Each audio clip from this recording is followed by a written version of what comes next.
Good evening and namaste to everyone.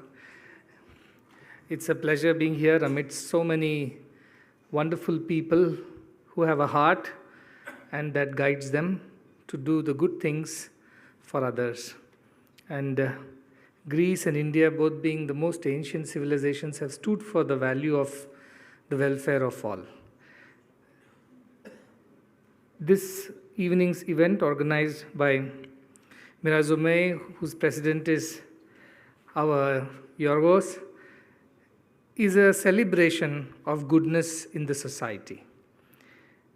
In the background of conflicts and wars and divisions, this small event, a celebration of recognizing and acknowledging the selfless efforts of so many great organizations who in their own way are making this world a little better for all of us every day, is a happy celebration. And I would like to congratulate Yorgos and the entire team and the foundation, Mirazume, for doing this and making us all feel inspired on this special evening. Lives of great men all remind us we can make our lives sublime, and departing leave behind us footprints on the sands of time, said H.W. Longfellow. The best gift that we can give to the world is an example.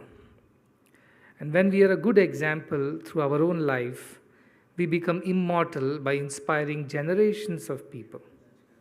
And every time I come to Greece, I remember the great philosophers who have given to the world a light of wisdom, which even today we follow across. And I'm told that it was Socrates who said that I am not a Greek or an Athenian, but I am a world citizen. And that's recorded in Plutarch's essays on exile. The idea of being a world citizen is so liberating.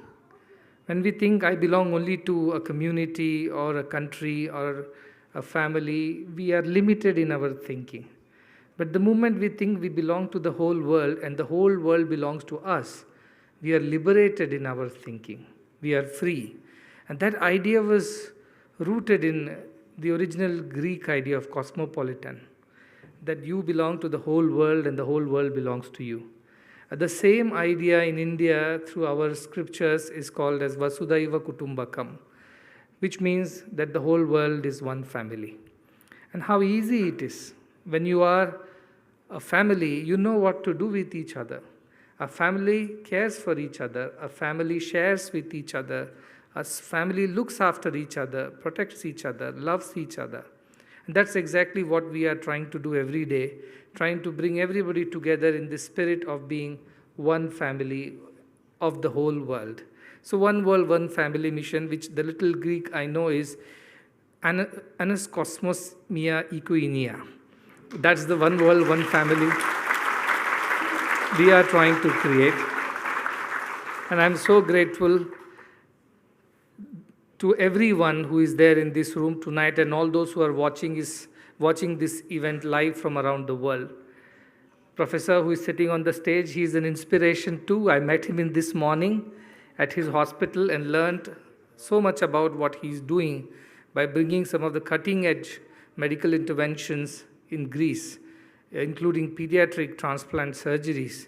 And we signed an MOU with the hospital to further the cause of patient care, especially the vulnerable and the weak, across continents between India and Greece.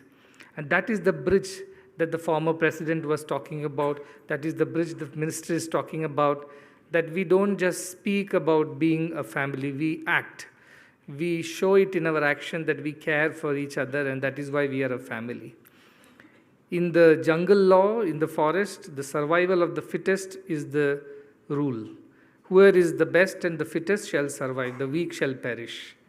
But in a society, survival of the weakest should be the principle, where the most weak and the vulnerable should also be able to survive and thrive.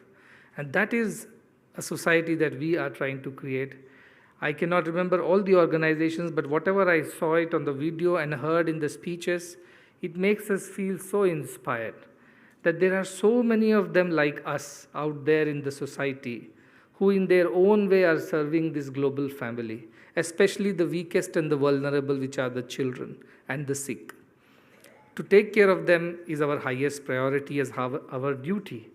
And I think this is the only hope for the entire world. Wars will happen. There was never a time when there were no wars in this world. Conflicts may continue.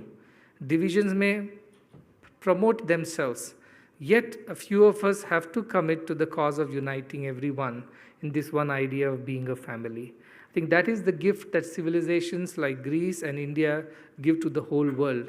We tell the whole world, become free in your thinking, become liberated from I and mine to us and ours. And that transition is the transition that the One World, One Family mission is trying to bring about. I have been traveling for the last 3 months. This is the last leg of my tour. And after that, I just go to Dubai and then I return to India.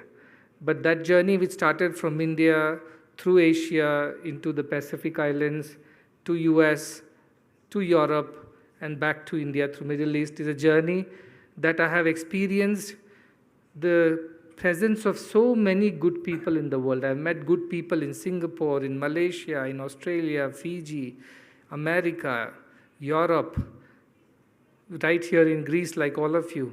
And I'm sure I'll meet more people in the Middle East and back in India. But everywhere I found there are so many good people. I think good stories have to be told. What the newspapers capture, the media capture, is the sensational stuff which talks about fear-mongering, wars and conflicts, because that sells faster. But here we are to tell the other side of the story, the good stories. There are so many good people trying to do good to the world. Their stories should be told. They should be the heroes. They should be the ideals for the next generation. And so many of them present in this room is truly very inspiring. And my heart is full of gratitude for all of them who have been doing this good work in their own way, and all of you who support that good work in your own way. And good is the only reason that we exist. There is no other reason. We are here only to do good to others. And in that goodness, we find our true selves. We find our joy. We find our fulfillment. We find our purpose. And that's what we all are here to inspire the next generation for. So I'm once again very grateful to every one of you who is here, and I truly believe that One World, One Family is possible in our lifetime if a lot of us come together, join hands, and work together for this greater cause.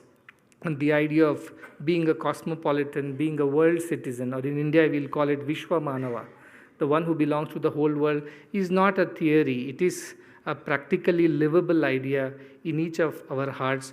What started with Socrates must continue in its spirit, both in letter and spirit, in our daily lives. Let us include everyone and exclude none in this family called the world. And I hope and pray that we all will have better times ahead of us, and we will leave the world in a better shape than what we received from our ancestors, and that would be our contribution in our own lives. So thanks everybody. Thank you, Professor. Thank you, Yorgos. Thank you, the former President. Thank you, Minister. Thank you, our Indian Ambassador, Nagarji. Thank you, everyone in this room. And I hope that I'll come and see you soon again next year, and we will celebrate many more such great inspirations who are doing so much of good work in Greece and beyond. Thank you so much.